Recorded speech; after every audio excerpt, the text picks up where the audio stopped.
The following program contains the opinions of the host, guests, and call-in participants. These do not necessarily represent the views of this show's distributors or sponsors. This program may contain obscene, profane, or otherwise objectionable language. Viewer discretion is advised.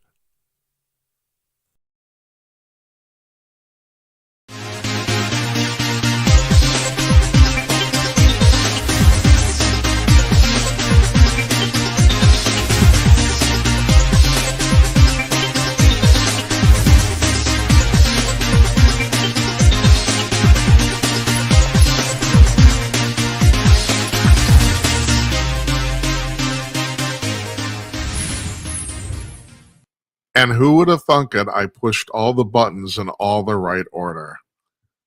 Good evening, everybody. Heidi ho. Welcome from Minneapolis. I'm Jim Peters. Another edition of Jim Peters at Night, episode number 251. If you're marking your bingo cards, tonight is Thursday night, June 10th, 2025. Okay, I got that right. Our guest tonight is Larry Newman, our old friend. Had two old friends on in a row for our 250th show last night. Tim Conaway was here. That was a good time. He regaled us with stories of working at Hustler magazine, and I was laughing, man. That's good. I bet Larry will make me laugh too, especially because I can see him in the little monitor here now. He's smoking a giant cigar, and that's not a euphemism either. So I got to tell you. All right, I will tell you, we're booked up a month in advance here. Now we're working on 6 weeks. I think by the middle of next week, which will be about the 15th of the month, I think, if I'm right, we will have all of August booked up, all of summer through Labor Day, I think, for guests. Unbelievable. So I got to thank you folks for watching. Really appreciate it. Want to thank apparently word's getting out that we're good at interview, and that's cool too. So we're getting to the point now where we might even have to make choices about who we're put on the show. I think at some point, God, I don't want to say this. I don't, but I think out loud. That's what I do here. We might end up going 5 nights a week. We might, just because we're going to have so many damn guests. Now tomorrow night, it's Friday, of course. One thing we are starting that I announced this week because our 250th show. Now on Fridays, we're going to run a rerun. So we will have a show on at 9 p.m. Eastern, Monday through Friday. Now, it won't be a live show. Right now, we're doing live shows basically Monday through Thursday. So a friend of mine said, yeah, you're pulling a Carson. Yeah, I'm pulling a Carson. That's right. So yeah, I basically work 3.5 days a week, especially because we're taking Monday off this coming Monday. I'm doing that. I'm helping out a family. The other thing I mentioned this on this program before too is that as I promised my family that until I'm making any big money doing this, I would always cancel the show for family events. I got a family event on Monday, so no show. So yeah, so tomorrow night, yeah, I can't tell you. I was going to assign the rerun for tomorrow night and Monday night this afternoon. I didn't get a chance to do that, so I'll do it after the show this evening. So I can't tell you who it's going to be. But yeah, we'll have a rerun probably from the last couple weeks. I don't like to go earlier than that because then the news on the shows gets a little old. So yeah, for tomorrow night, first time we're doing a Friday show. I think we've actually done live Friday shows in the the end of this month on the 31st. It'll be our 2-year anniversary. Now I didn't pull all the stops out last night for 250 for that reason. But I think in the 2 years we've been doing this now, I think we've done 2 or 3 live Friday night shows. And I did that mostly to accommodate guests. If the guest says, well, I can only do this on a Friday, blah, blah, blah, or else I can't do it at all. Yeah, all right, we'll do a show on Friday. That's happened a couple times. So, yeah, so we'll have reruns tomorrow night and Monday night because I won't be here. Otherwise, I'm checking the schedule now. I get a little outline here on the bottom of my screen. You can't see it, and that's the idea. On Tuesday night, Spencer Morrison's here. He's the author of a book called Reshore, How Tariffs Will Bring Our Jobs Home and Revive the American Dream. He's the editor-in-chief of the National Economics Editorial, is what he is. Now, this is going to be really interesting. I'm curious to talk about this because, as I mentioned in the last couple shows, we're talking to Conaway and the panel last week, I'm just starting to read about the fact that in 1900, that's not an approximation either. Actually, the year 1900, William McKinley did basically the same thing with tariffs that Trump is doing now, and it worked like a charm. It was extremely successful. He too used the tariffs to negotiate, and even the tariffs they didn't negotiate or whatever it was, it did not only did it not bring the American economy down, it actually bolstered things up. So I'm starting to think, and the amazing thing is, I'm reading now all these economics peer review stuff where the theoretical, the academics are starting to come around to Trump's point of view too. And I'm thinking, okay, you spend your entire life thinking, like 30 years thinking about this, and then all of a sudden you just like, well, maybe the guy's right. I don't understand. How come you don't know this stuff? I'm I don't people they're supposed to be experts. Now if you're an expert and you're 26, I understand. If you're under 30, you don't know anything. Nobody does. But if you're like teaching at some university and you're 60 years old and you're 30, 35 years into this, it's like, come on, get your crap together. Anyway, Spencer Morrison's on Tuesday. Wednesday, Shaz Khan is going to be here. He's written a book called The Ultimate Vaccine Timeline. Now, I need to point out here, he is not a doctor. He is just an investigative journalist, but he's done an enormous amount of investigation on the history and efficacy of vaccines. So obviously, we'll talk to him about COVID too, obviously. And Thursday night, Keith Gross is joining us, and his book is called Dirt Roads to Runways: Defending the American Dream for the Next Generation. He is a legal analyst and the former assistant state attorney general for the state of Florida. That's who he is. So that's next week. We're taking your calls tonight. The lines are open, and it's the text that the ticker's running down there. Those lines are going to be open the entire night, including when we talk to Larry. If you have questions for Larry about anything, about chasing down people jumping bail, or Larry's opinions on anything, or Larry catching Bigfoot, call us at 325-225-5546. The lines are open right now. And we also take your text messages at 408-458-5088. It's all down there. You can read it because you can read. I know that because you listen to the show. I know you're not stupid. And with that, without further ado, as I say in France, here's Larry Newman.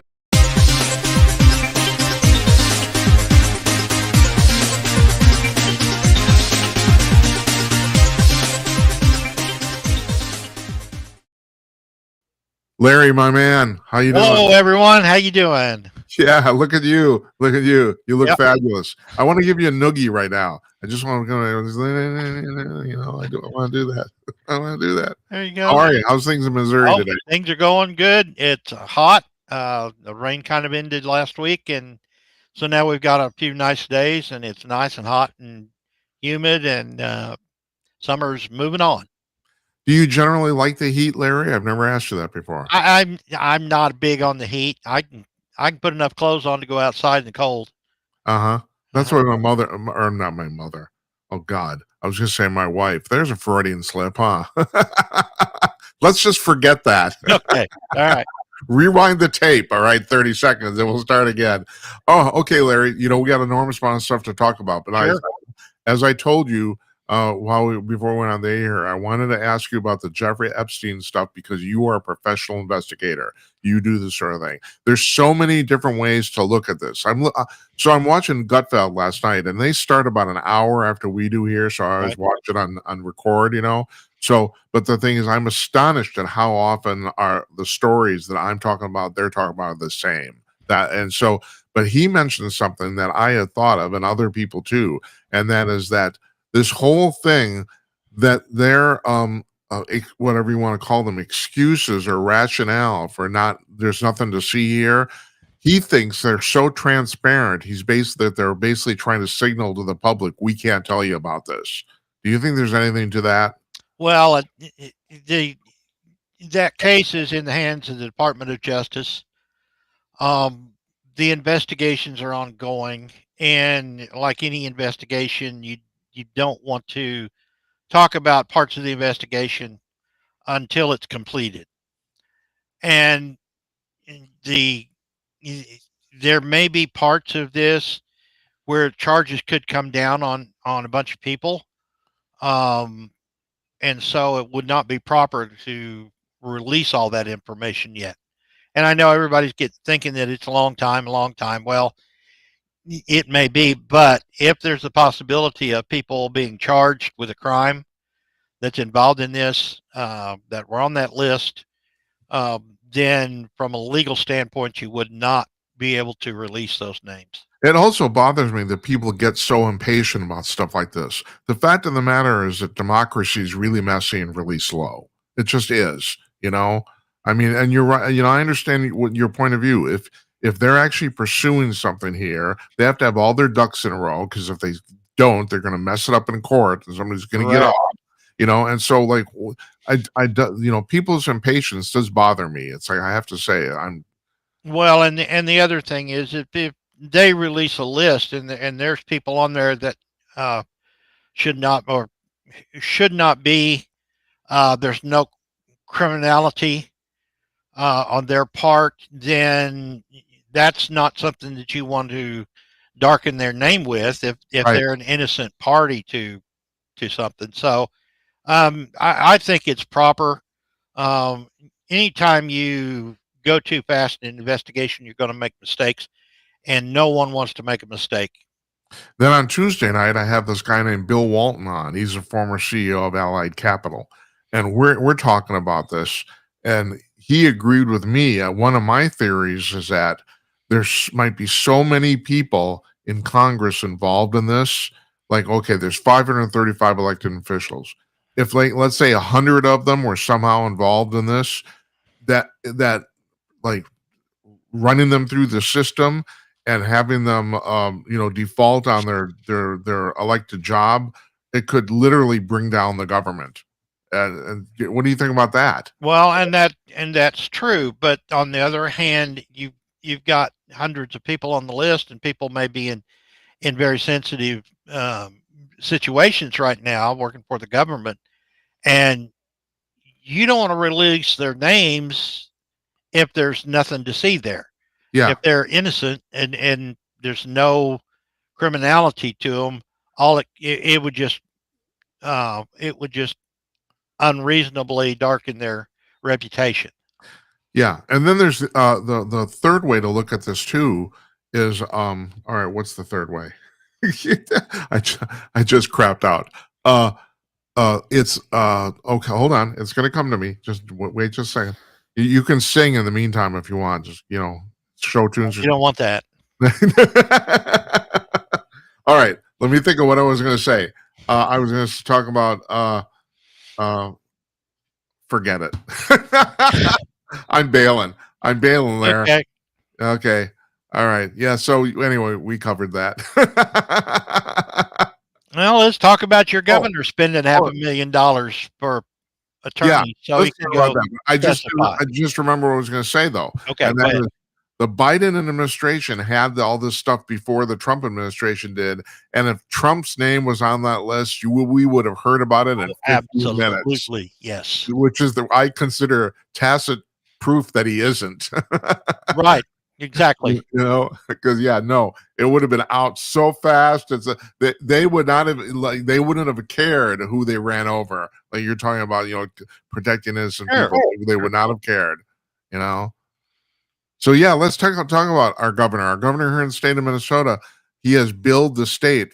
I think it's $430,000, something like that. He billed the state of Minnesota to prepare him for a congressional hearing where he answered questions, like 15 questions over the course of an hour. For, I mean, I suppose it probably comes down to about 50 grand a question or something like that. I don't know. I guess so. And apparently, now I didn't know this until I was reading about this. This has become a common practice in state houses all across the country now. If Well, you, you've got attorneys that are on the payroll of the state attorneys yeah, that all they were going to do is prep him for this hearing. right, Okay, if you got nothing to hide, why are you even prepping? They ask you a question, you answer it truthfully. right. That's right, That's it. Why do you even Right. need to prep? But right, instead of using already paid legal services, attorneys, that that the state has.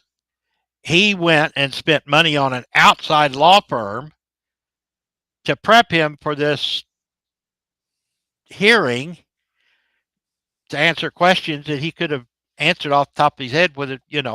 So And it's Larry, it's do you it's say crazy. kickback? No, it's nuts. It's absolutely nuts. You're right. Citizens of Minnesota need their money back. The attorney general's office is supposed to do this. That's That's actually correct. one of their jobs, and so yeah, he spent $500,000 to hire an outside firm to do something that they already have people in the state house to do. Yes. Yeah, right. And geez, I wonder why. I wonder why they would pay a bunch of lawyers from out of state $500,000. Do you have any idea? I have no Because idea. it's not his money, it's the taxpayers' money. So Yeah, hey, he can spend it however he wants to. yeah, and I bet they get it back somehow. What do you think? It's like, I don't know. It's crazy. I some of the things that these politicians do just amaze me. oh, it is totally crazy, completely. So All I, right, I so more legal stuff because I knew you'd have a comment on this. The guy who got thrown in jail for he didn't even create them for distributing memes got his case overturned. Did you hear about this? yes, yeah, Yeah. Now, first of all, one of the lawyers involved in this said it was the most egregious uh, attempt of judicial lawfare he'd seen in at least a decade. A guy got thrown in jail, and he didn't even create the memes himself, just for posting them on his account. He got thrown in jail. I just find this amazing. This is America. We're supposed to be able to do stuff like this, Well, but yes, this is America. You're supposed to be able to do this, but there are some people that just gotten so out of whack on and that they're going after everything. And no, he shouldn't have been. So Yeah. No, he shouldn't have. No, it's just simple. It just bugs the crap out of me. He should not. This should not have happened. And apparently, a whole bunch of other people agreed, but it did. And then on top of that, this is our friend David Strom wrote about this today. The Washington Post wrote now this sounds like I'm joking, but I'm not. And that's the thing. When I read this, I thought it was satire. It isn't. They actually wrote an article by a person that said, I'm a professional clown and Trump is an insult to clowns. And I thought, oh, that's really funny, except this really happened. Okay, so you want to make a joke? I mean, comedians make jokes all the time like that. Who cares? I mean, you laugh and go on, and Yeah. But you this know, guy's serious.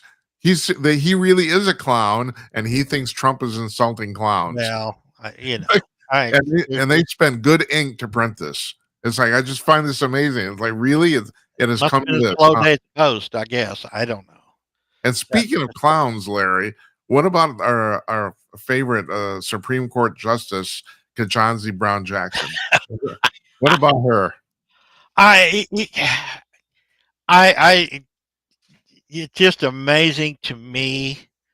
Um, and I don't know what there would be, what methods there would be to take someone like that and relieve them of that job. I don't know if you can, No, I don't think you can. No. but she's like a lot of these other people. She opens her mouth and she shows how ignorant she is, and I feel sorry for her. Yeah. But the only problem here is she has to share a room permanently for the rest of her damn life with other people. And even it appears now, even those liberals on the court have gotten completely tired of her shit. It seems like everybody, even Sotomayor is considered like the nicest woman on the planet, too liberal for my taste, but still, I mean, a legitimate intellectual. I mean, that's the thing. I may not agree with her, but she certainly belongs there. Apparently, she's pulling her hair out. And this is getting out of the court. The people on the court are starting to. The other justices are starting to speak out against this. Barrett Jackson wrote a scathing rebuke to Justice Brown Jackson's thing on this the car in which was the deal where the court ruled that that the lower judges couldn't stop something that the president was doing. It's just Right. is really really terrible. I mean, the observers. I'm into that observing the court that long, but people are saying justices have never done this before. Not to mention, there's been at least this last term there have been three 8-1 decisions where Jackson was the only dissenter. So Well, and this is why I say I feel sorry for her, because uh she's openly making a ridicule of herself, and it's obvious to the public, and obviously to the other 8 justices. She's not doing herself justice, so to speak. yeah, But her reputation is falling sadly, in the trash heap, and she's got no one to blame for that but herself. I don't. So As far as you're right, I don't think there's any mechanism you do to get rid of her, but I suppose there's a possibility that she could quit. I don't know. I You know, I I don't mean, know. I mean, and I know this is a lifetime appointment, but when you're a Supreme Court justice and you lose the respect of all of your peers, even those on the left side of the aisle, yeah, you've lost a lot. yeah, you And have and right. to be a Supreme Court justice and have no respect from anyone, that would be hard to live with It if would. if I if know. you're a conscientious person. Yeah, and I don't know. I don't know if it's an organized effort, but I think maybe some of those people on the court are actually trying to do this. They're trying to embarrass her out of it. But I mean, Well, she's doing a good job on her own. I mean, yeah, it's not somebody else is not doing this to her. She's doing this on her own, writing the opinions that she is, which all of the other justices are saying, no, no, no, that you're totally out of line. Nobody's doing this to her. that's This right. is her doing it herself. Yeah, and you were right about that, and the consensus of people who know about this, observing this, it seems like she has no concept of constitutional law. That apparently is the problem, you know? I'm no expert, you know? Well, I was reading, the we got another local federal judge that is stepping into this birthright citizenship melee, and it's not their place. This is we all know this. Okay, they are local federal judges. It's not their place to stop the chief executive of the United States. That's not their purview, Yeah, but they're trying to do it anyway, um, to make a name for themselves. And all of these injunctions against Trump are done by 5 or 6 out of 100, and I don't know how many we've got, but I think there's actually like 680 federal judges. yeah, so you got five Yeah, or six judges that are doing all of this. that's right. So, and then they get slapped by the Supreme Court, and then they do it some more. No, there's something going on.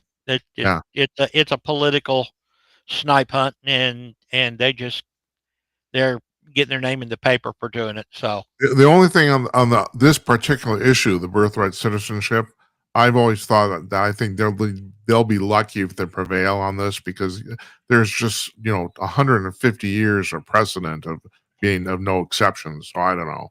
well, in 1898, there was, and I was reading the 14th Amendment and the commentaries about it, and in 1898, there was a Chinese man that took this to the Supreme Court and challenged this, and basically the what the 14th Amendment says is if you are born in the United States and your parents have the lawful right to be here, to live here, even though they're not citizens, but even if they have the lawful right to live in the United States under the jurisdiction of our laws, then you can be a naturalized citizen because you were born here.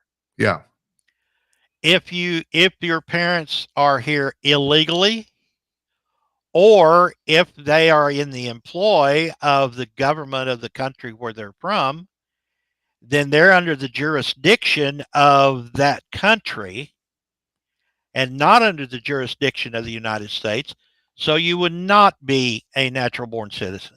So this is like your example would be like if somebody was working at an embassy, for example, and gave birth Correct. right. If you're from Colombia and working at the Colombian embassy and you give birth to a child, your child is not an American citizen. That's correct, Right. because you are not under the jurisdiction of the laws of the United States. You're Right. under the jurisdiction of the laws of Colombia. Now, if you're here illegally, you do not have the legal right, your parents do not have the legal right to be here, then based on the rulings of the Supreme Court, then you would not be a U.S. citizen if you were born here. So how come like over the last 80 years people have become citizens anyway? Is it just because they're ignoring this or Uh, Basically, yeah. yeah. Huh. Interesting. But that's the law and the case law that goes with it, because it says that if you're born in the United States and under the jurisdiction thereof, the U.S. jurisdiction, so your parents are here legally, even though they're not citizens of the U.S., if they are in this country legally then and living here, then yes, you would be a citizen born in the United States.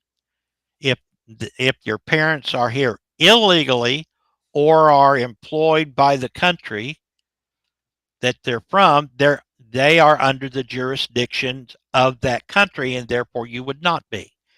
That's the law. That's the way the law reads, and that's the rulings that the U.S. Supreme Court in 1898 stated. Well, this should be very interesting then. I'm glad you explained this to me because I Yes. wasn't aware of this. Yeah. I wasn't. If under those, if you're going to look at it that way, it seems to me that the Trump people will prevail. Correct. That's yeah. If you're not here legally, if you're here, if your parents are here and a legal resident subject to the jurisdiction of the laws of the United States, Yeah. then you would be a natural born citizen. And the way it's been explained to me is that if one of your parents is a citizen, then it's a slam dunk. Then you're a citizen, right? Well, it's it's kind of like Biden flew 230,000 people in here on an airplane that weren't citizens and gave them temporary citizenship. Well, there's no lawful ability to do that. Yeah. So, are those people citizens because Joe Biden wanted them to be? No, they're not. No, they're not. No. That's another battle that's going on. Yeah. It's such a mess. I mean, this. Well, it is, and people are really upset with ICE and everything else, and because the day Donald Trump took office, he mandated that everyone follow the laws as they're written, established. Okay. And so, therefore, ICE has the authority to go get these people that are here illegally and take them out. That's what the law says. We can stop them from coming across the border. That's what the law says. What has been happening previous to this has been thoroughly unlawful, not following the law. You can't change the law just because somebody wants to do it different or not enforce it. It's plainly obvious too. They did this because they just knew that or they thought anyway that the genie would not be able to be put back in the bottle. That if you let 11 million people, well, that's the thing. Maybe you can more or less do it. As long, but people. You have all these people in these major cities are all upset with ICE, but they're just doing their job. I mean, it's like sure they are. And they're wearing face coverings because there are a bunch of idiots out here that are attacking ICE officers for doing their job.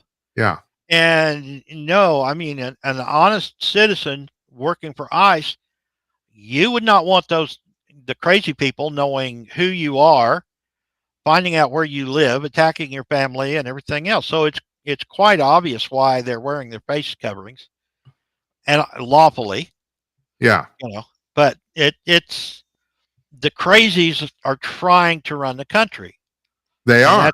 that's and they're the ones that are jumping up and getting all the airtime, and that's what we're talking about instead of talking about the 90% of the people that think that Trump is doing the right thing. Well, but that's the exact point that I was going to make, and that is, aren't these crazies are all getting the airtime, but still, every single poll that's been done up till the last couple days, even that the country's still strongly behind Trump on these deportations. In other words, it's whatever they're doing isn't working. Well, the question is, it should be asked, are you in favor of this administration following the law as Congress has passed it? And 90% of the people are going to say, well, yeah, they should enforce the law. Well, that's what he's doing. Yeah, but Larry, So I don't have to tell you this. Even when they say point blank, do you think these people should be deported? Like 75% of the public says yes. absolutely, they You should. know, so yeah, you have all these people causing all this violence, but they're not really succeeding in changing anybody's mind. No, they're succeeding in making themselves look stupid. That's why Yeah, their face is covered. that's yeah, you're right. Now, speaking of stupid, so this Zoran Mandamni guy and Oh my. okay, but here's the deal. So I'm talking same thing. I'm talking to Bill Walton on Tuesday, and we're talking about this, and I'm starting to think. And our old friend Jeff Meyer, he was talking about this all the time. But it's like if this is the government they want, maybe they should get it. If he's going to win the election, you got a communist running New York City. If that's what they vote for, maybe the whole thing will be a disaster, but maybe that's what they should get. Well, I heard a commentary. Somebody said, "Well, the people that voted for him, they're just enthralled with all of the free stuff that he's going to give them. Nothing's free, Well, you know. no, yeah, But the word socialist, democratic socialist, all right, that just drives me nuts because a socialist is basically a communist with a nice sound to it. yeah, right, Okay, and nothing is free. Okay, you're going to pay for it, and the people are going to be so shocked when they find out what they have got to do to get their free stuff. If this all comes to pass, okay, we know what communism is. We've had hundreds of years of experience as to what communism is and what communism does. And this guy is all for it. He believes in it. He's a communist from the word go, and they call it a socialist.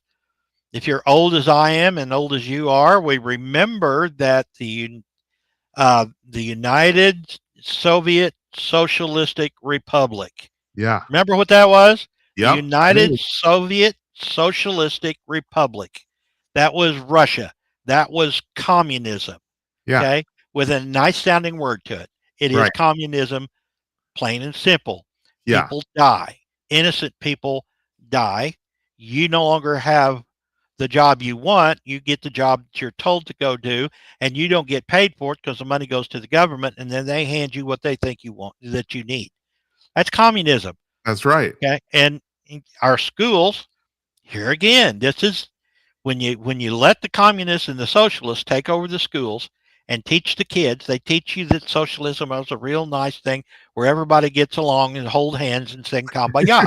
It ain't that way. Okay, it's a nice way to get infiltrated in and get these people thinking, oh well, socialism, that's not bad, we just all get along. No, it's not. It's communism. It pure and simple. Millions of people die. And to your point, I understand in 1917 when when Lenin first did this, when no one had really done this before. I understand you look at it on paper, you think, well, this might work, like so I will the people back then 120 years ago, I will cut them some slack for maybe thinking this could work.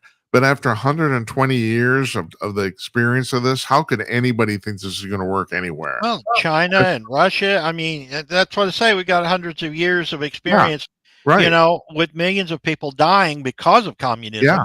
Right. Okay, that's the result of it. You look at Cuba, you look at Venezuela. Those are the recent examples of communism taking hold, and the grocery store shelves are empty.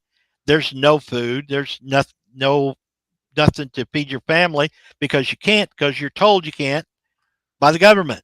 Yeah. So no, we have a government that is by the people and for the people. We run the government. Well, Okay. it isn't even that, Larry. As an economic system, capitalism is the only single system that actually creates money. That's you. Exactly. You can't get around that. That's the thing. I mean, we've learned this after 100 years, after watching it. We understand theoretically why it happens. I mean, this is not. This is not. This is the part that I don't understand about AOC. She apparently was an economics major in college. How could you study economics and come to these conclusions? It's not. It's. I think it's impossible. Yeah, it's crazy. They think, and evidently, or they are not smart enough to understand that the government doesn't manufacture money. Right. Right. Okay, No, they don't. They don't understand that. no, it all comes Right. from the people, the That's citizens. right. That's They're the right. one. They're who funds the government. Right. That's where the money comes from. So you Right. take from one and you give to another, okay, and they want to control it. Then that's where communism. And you Let's were take talking. No, let's go take ahead. Canada for a second. Okay, So, I'm sorry, I didn't hear you. Take what? Canada. Yeah. Okay. Okay, so right now, Canada, the national government owns 90% of the land in Canada. If they became a part of the United States, then the people would be able to go and, in some fashion, whether it was homestead or whatever, the people would be able to go and own land that's not available to them in Canada. All of a sudden, you have a huge national um, commerce that is created, just like was done in the United States, where people have now they own land and they make money and pay taxes. Um, it, Canada would totally change for the better um, if they were to become the 51st state. Oh no. People joke about this, but the fact of the matter is, you're absolutely right. They would be better off if they were actually a state. Oh, almost immediately. Yeah. Yeah, I would say that just technically, you'd probably want to take every province and make it a separate state, so the states would go from 50 to 60. But yeah, so you're absolutely right. They would actually be better off. They would. Yeah. I don't think there's any getting around it. And Private ownership of land makes all the difference in the world because it gives people a reason to get out and work hard and make something for themselves instead of for the government. well, So and yes, it would be tremendous. getting back to what you were saying about the fact that nothing's free, I do wonder sometimes if people under 30 now in America actually do think that some things can be free. I don't understand how they can think that.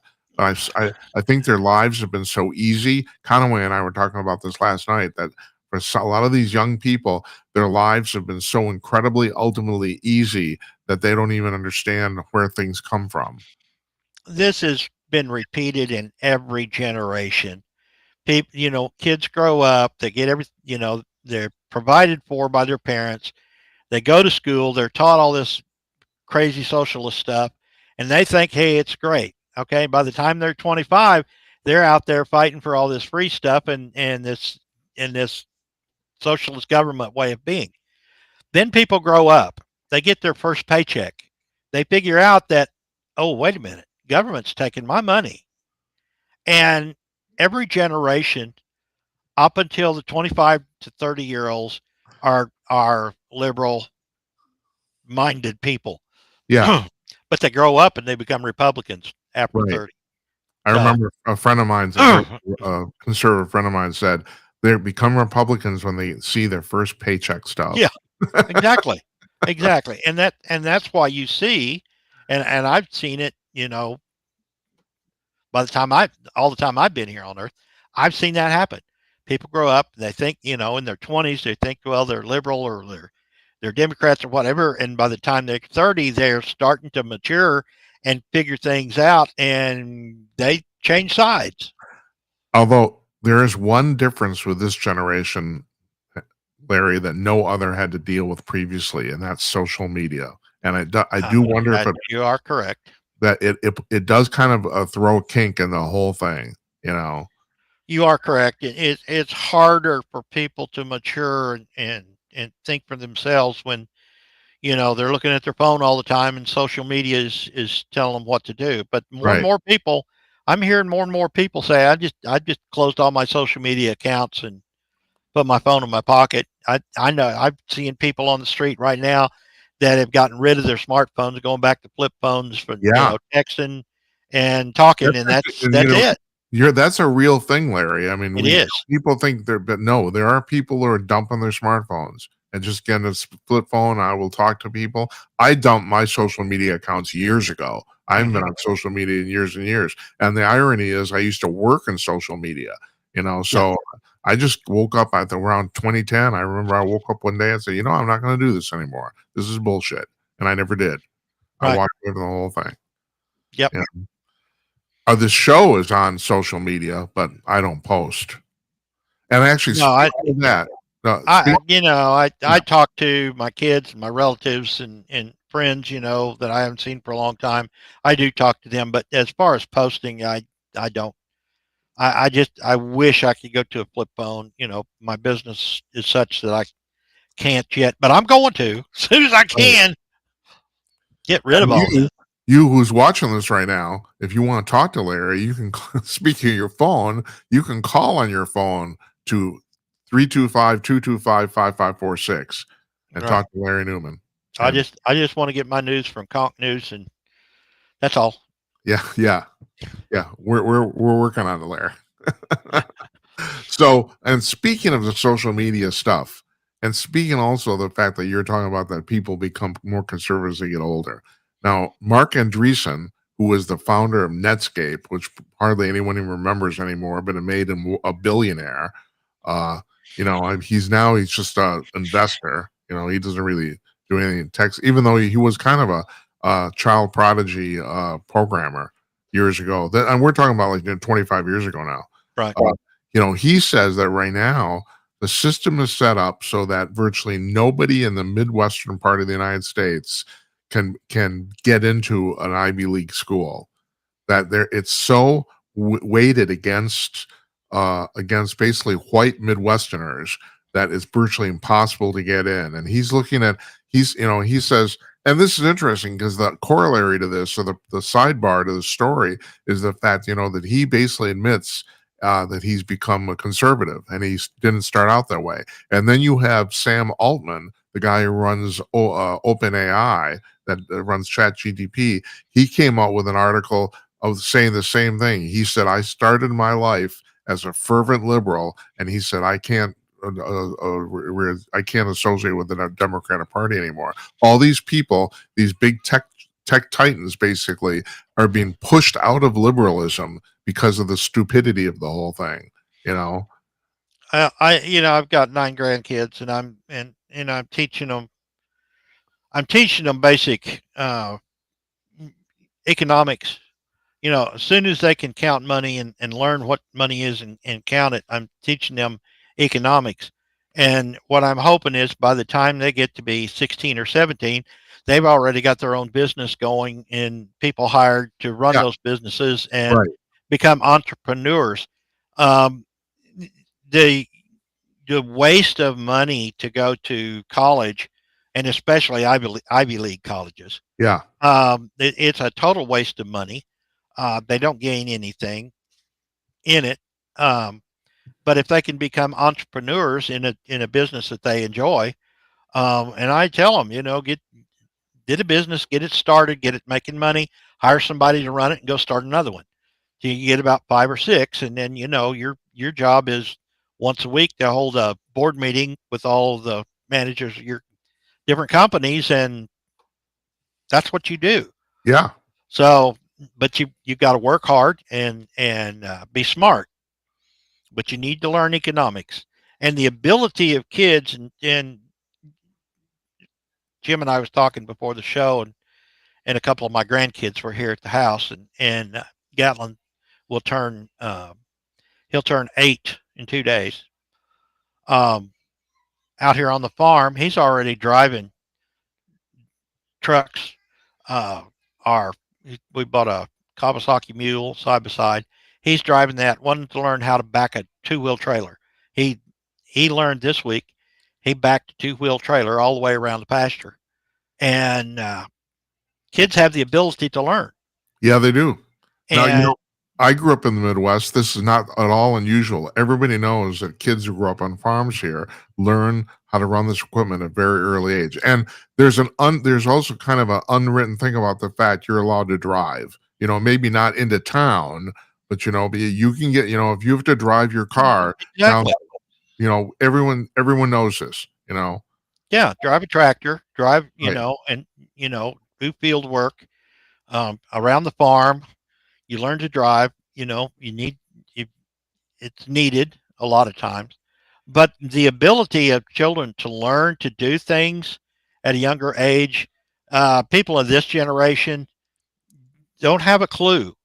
Um, Kids by the time they're 10, 12, well, and I've said this before, 200 years ago, by the time a boy was 14 years old, he was out on his own working shoulder to shoulder with adult men doing the same job. Right. Um, and this country was settled by teenagers. Right.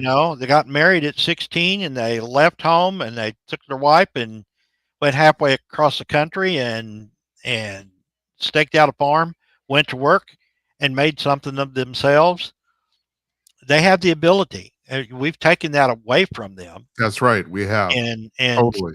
they have the ability in their teens to go and do, but they have to be taught. They have to be given the opportunity, and they have to been taught the proper ethics and morals and abilities.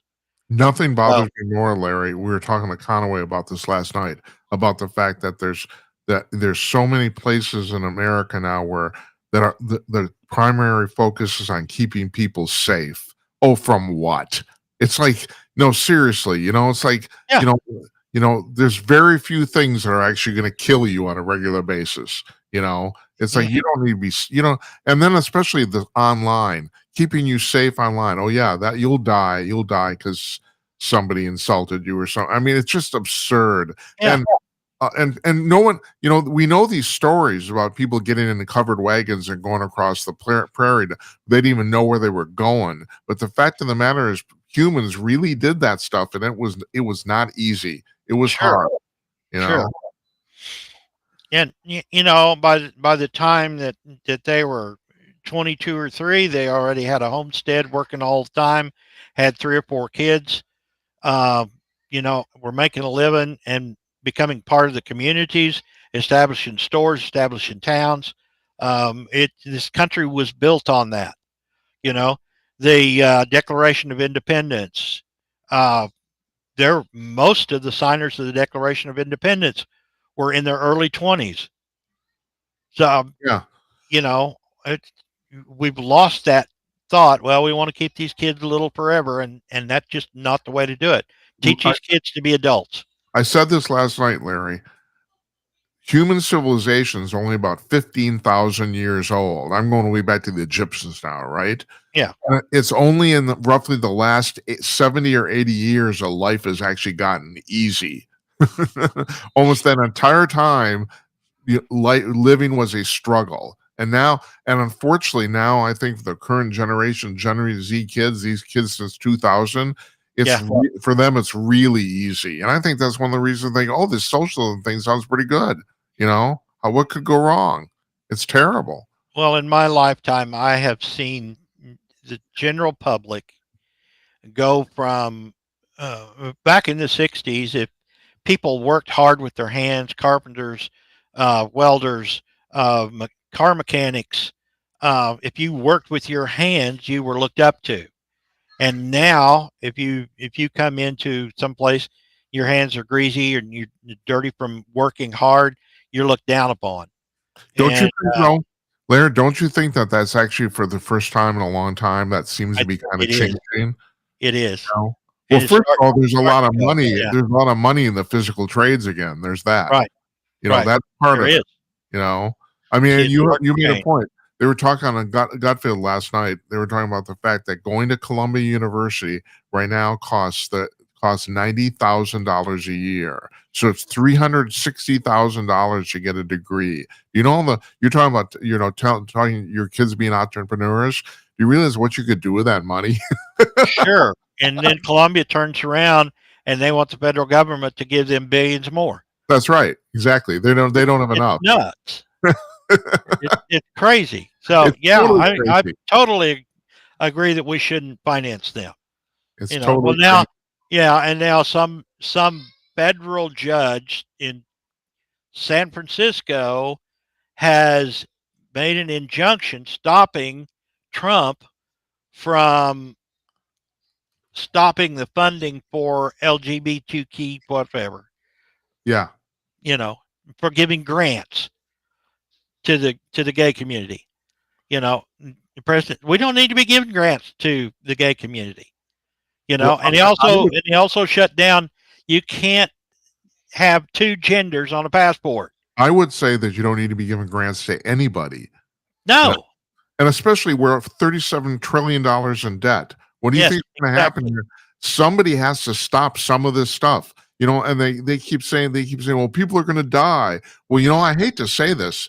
First of all, we know that's not true, but even if it was, at some point you have to cut off the teat. I mean, that's all there is to it. Yeah. You got to do, because if you don't, this country is going to go down the tube. Oh, exactly. Yeah. Exactly. And like you said, how ridiculous is it that a federal judge puts a stop to the federal government to trying to move to only two genders on a passport? Yeah.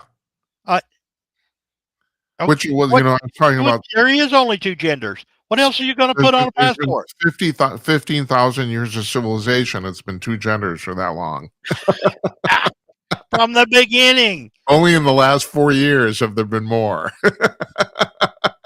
It's nuts. It's absolutely nuts. It is crazy. No, yeah. Well, people listen to you. I don't know if they'll listen to me, but that's the reason I talk to people, Larry, because I'm hoping people listen to you. All right. We'll end this with this. So you're an official Bigfoot investigator. And Yes. I every time you come on, I go to the BFRO.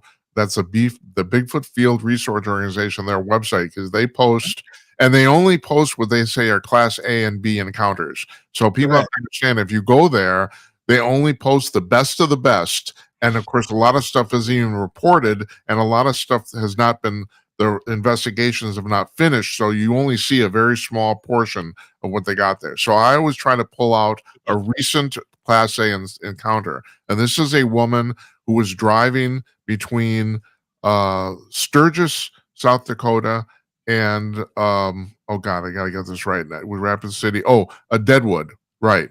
Correct. I'm actually familiar with this road. I've driven this road before. It's actually from Rapid City to Deadwood, and it goes through Sturgis. But she's south of Sturgis, and it's night, and she's driving it. And at this portion of the highway, it's very, very hilly. Isn't even the right word. They basically carved the road into a side of a hill. So you got the wall of a hill on one side and the ravine of a hill on the other, right? Correct. And she says she's driving around with her beams on because she doesn't want to hit a deer. And she says she sees this big, huge 7.5 foot tall thing climb over the railing and run across the highway. She said she only saw it for a couple of seconds. But she said it was plainly obvious not a bear, because in the other, and this is her logic is good. She said a bear could not run on two legs down the ravine. You couldn't. So it's like, and she's right. A four-legged creature couldn't do that. Not on two legs anyway. Right. So yeah, so she saw this thing, and this is an interesting thing that was brought up in that report. I found this very interesting. I'll read this. I just pasted it for verbatim. Around this time of year, South Dakota Game Fish and Parks releases mountain goats ahead of the Sturgis motorcycle rally to support a growing population and give tourists a chance to see mountain goats. And apparently, I didn't know this. I was reading further. mountain goats are not indicative or to that part of the country. They were brought there, but they've started, they've propagated since, and so now the state of South Dakota, they support the mountain goats, but they also said that's a good reason why maybe Bigfoot's hanging around there is because there's lots of meat on mountain goats. Right. Well, she was driving down the road and saw this thing through the passenger side of her window. It stepped out into the road. Just as she passed it, she's looking at it through the side window, and it's taller than her car, so it had to be over 6.5 to 7 feet tall. This is not an unusual report. I have taken reports in my area where these things have stepped out onto the road just as you're going by. I've got one area in northeast Oklahoma. It's a gravel road, goes up a hill. You're not going to be going very fast, and the pine trees go right up to the side of the road. And the locals tell me about that every once in a while. Somebody will be driving through there, and the Bigfoot will step out and slap the back of their vehicle as they're going by. No shit. Oh shit! Really? But it's not just there. I mean, I've had this kind of report in several places. It's almost like a game to them. Uh-huh. But yes, a lot of people have seen them walk across the road in front of them, standing alongside the road. That's not an uncommon report. These are not stupid animals, are they, Larry? No, they're not. Oh. Hey, Larry, do you think that, I don't know if I've ever actually asked you this point blank, do you think they're maybe partly human? I mean, because No, a lot of people, okay. I have to interject here. A lot of people have said when they've locked eyes with them, they seem to, they like kind of quasi see humanity, That's a common report too. Yeah. Now, scientifically, you're asking a scientific question. Right, I am. Okay, they may be a genus of Homo sapien, but they're not. They don't have the self-awareness that we as humans, what we consider humans, the Uh-huh. ability to reason, to create, to develop ideas and concepts and things like that. They don't have that ability. Now, I'm not saying they're. A lot of people ask me this question: are they human? Are they part human? No, I don't think they are. They're their own species, just like gorillas, orangutans, and chimpanzees are their own species. They're closely in the genetic code. They're closely identified to humans, but they're not human as you and I perceive humans to be. Well, I hate to Okay? say it, Larry, that's kind of proof in the pudding, because if they were, they'd be building bridges and shit, you Yeah, know? yeah. I mean, But so that part, I mean, science classifies human species as an animal that walks upright on two legs, has the forward facing toes, okay, and the ability to communicate a spoken language. Okay. Well, these animals have all of those. And there's the problem for science, because they're not a human like we are, but science doesn't know how to qualify them, yeah. because according to science parameters and the rules set forth that scientists use, they don't know what to qualify them as. You know what they don't have, Larry? Hostess Twinkies. Yeah, that's right. I heard about your stash. Yeah. Yeah, I got a stash here in my office. I got a stash of Twinkies. It's terrible. Yeah, I know. That's why I'm fatter than the Bigfoot.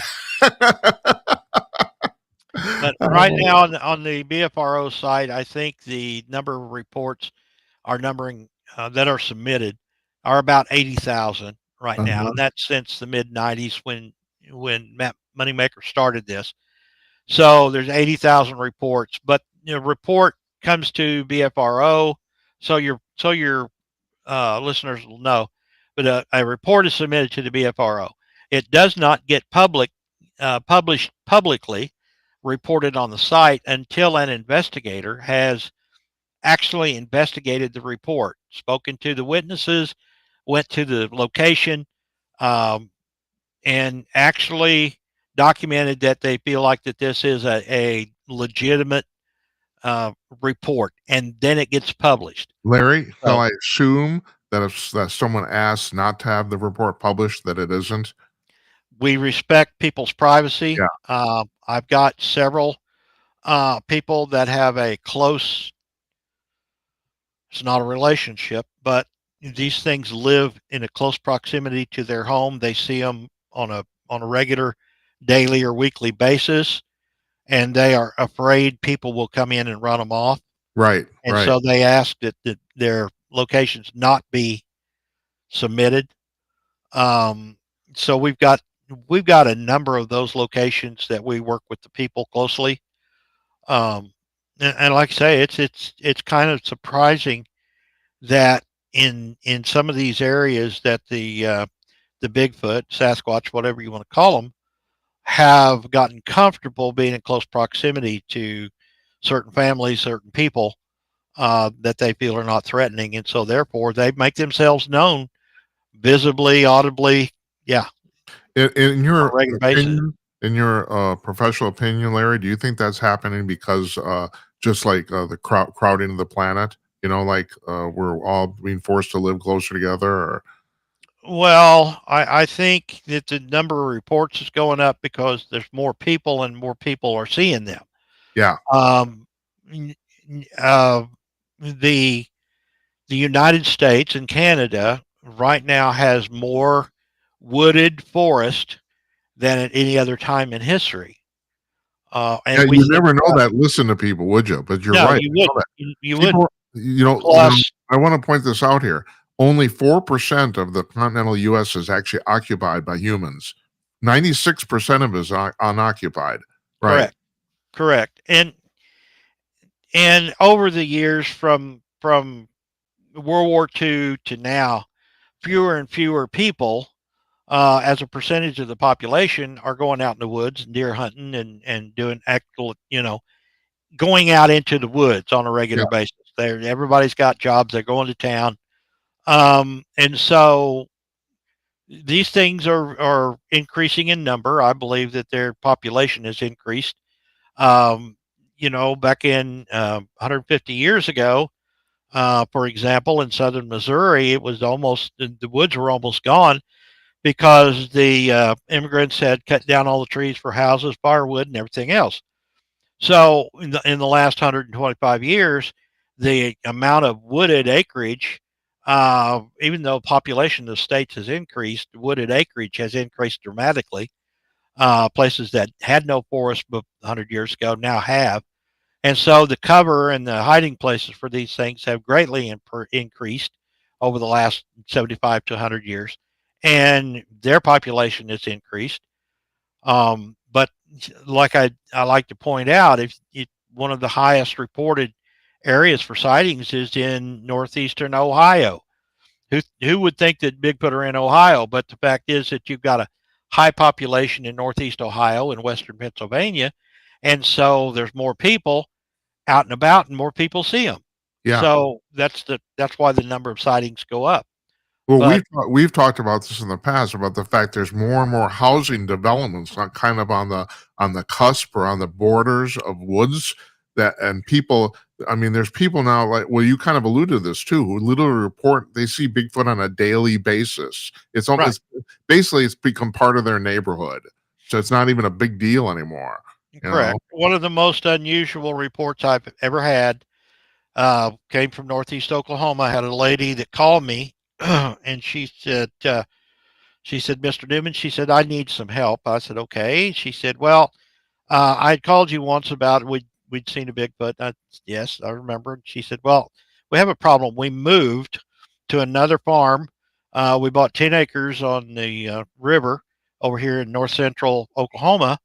And she said, we started cutting down the trees and we're building a house. And she said, we must have invaded their territory because this big one, big Bigfoot, will come out in the daytime out of the woods in the open and scream at us. She said, how do we get rid of them? And I said, well, that's not a question that I can answer because we are all wanting them to come to us. But they were having a problem because they evidently invaded a Bigfoot Yeah. living area, and the Bigfoots were not happy. Yeah. But that's not an uncommon theme either, with Bigfoots throwing rocks at their houses, on the roofs, screaming, threatening and things. But yeah, there's a lot of that out there too. Yeah. Larry, it's always fascinating talking to you. I can't tell Thank you. you, Jim. Precious. I love your opinions. I love to hear about your Bigfoot stuff. I love to hear about it. Hey, really quick, how's stuff in the bail bondsman area going? Oh, it's a business like anything else. We're an insurance agency. We sell insurance policies, and I go to court with people to help them out and make sure they show up when they're supposed to. And uh, people that are a very high risk of bad behavior, we don't bond those people at all. So our business is pretty good. Good. Glad to hear it. So Glad to hear it. And so you got a grandkid who's gonna have a birthday in 2 days. That's pretty cool. yeah, and then the granddaughter's her birthday's in a week, and they're both here, and she'll turn 5. And the last 2 days, she's been learning how to drive the side by side. So I'm helping her figure out how to turn the steering wheel and go different ways. So it's fun teaching the grandkids basic. Larry, I'm glad you're teaching them about economics because this has been my beef like my entire life. We're the most capitalist country in the world, and most people in America don't know shit about money. You know, I Oh mean, yeah, by the time you're 12, 13, 14 years old, you need to know how to run a business, yeah, how to balance a checkbook and make money. at least Uh, the take basics, in, right? you take in more money than you spend. Yeah, And it's like that's easy. it's like trading stocks: buy low, sell high. Exactly. Everything, If I you take do I take these kids to the chicken swap and teach them to buy cheap and sell high, and make that money. And that's just a basic, and these kids are old enough to learn that. you're doing So, God's work, Larry. You are. yeah, A yeah, I'm pleasure to enjoying know it. you, and thanks for coming on. I really appreciate it. So Okay. I'm sure I'll talk to you before then, but we'll see you next month. So, Okay. Thank all you, right, Jim. take care. Everybody have a great week. Thanks.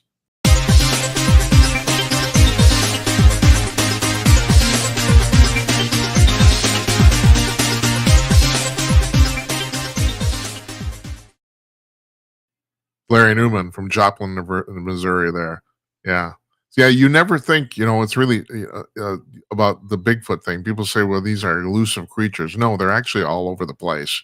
That's the thing. It's like there's not. Larry's not the only person I've heard this from. Uh, there are places where, like he said, people say Bigfoot on a daily basis. It's like just become part of. They don't even bother to report it anymore. It's just, well, there's Bigfoot. Big deal. You know, so I don't know. It's really fascinating. And then, he was talking about too, it's like nobody understands scientifically where these things fit in. Like in Oregon, for example, and Larry and I talked about this when he came on last month about the fact now it is illegal. It's against the law to shoot a Bigfoot. No one's ever done it, as far as anybody knows, but they passed that law preemptively to keep people from doing it. So because they don't really know like how human these Bigfoot things Sasquatch is. They don't really know. I mean, Larry's right. It's obviously not fully human. It obviously not. It's not even like a Neanderthal, or a previous cave, a previous genus of Homo sapien. It's not. There's some people who think it is. No, it's not that. But we share 97% of our DNA with orangutans, and they're pretty bright creatures too. But they're not sending rockets into space. So I don't know. Yeah, I don't know. That's my thing. That's my story, and I'm sticking to it. So once again, here was what we got going on. Tomorrow night we're gonna run a rerun on Friday, first time ever, and now we're gonna run reruns on Friday until we get on TikTok, which we should be on TikTok by Labor Day. At that point, we're selective Fridays. Selective means I don't have anything else going on. On select, we're gonna do shows strictly on TikTok. And I don't know what we're gonna call them. It might be like Jim Peters at TikTok or something like that. I don't know, because the thing is, on TikTok, if for a live show, You can call in. You don't need a phone. You don't need any equipment, or you don't need to dial in with your phone. You're on your. Most people are on their phone anyway. So you can just, with your account, you can call into a show. And so we might do TikTok only shows. I'm guessing we might do like 2 a month or something like that. That's my guess. When we're not doing that, we're going to show reruns on Fridays. And so we're going to show one tomorrow, and we're going to show on Monday, because I'm not working this coming Monday because I have a family event. On Tuesday, Spencer Morrison is going to be here. He's written a book on tariffs. We're looking forward to talking to him. Shaz Khan is going to be here on Wednesday. He's written a book called The Ultimate Vaccine Timeline, and we especially want to talk to him about COVID. On Thursday, Keith Gross is going to be here, and he's written a book called Dirt Roads to Runways. He's the former Assistant State Attorney General of the state of Florida. So that's our week coming up there. I want to thank you folks for watching. Like I said, we're having no trouble booking guests or booking up. I expect by the end of next week, we will have all of the rest of the summer booked up. Amazing. 6 weeks ahead. So thank you very much. That's because you've been watching. I appreciate it very much. Good night, Uncle Donnie, wherever you are. And good night to you, wherever you may be. I'm Jim Peters. I'll see you on Tuesday, not Monday. I'll see you on Tuesday. Take care, everybody. Have a nice weekend.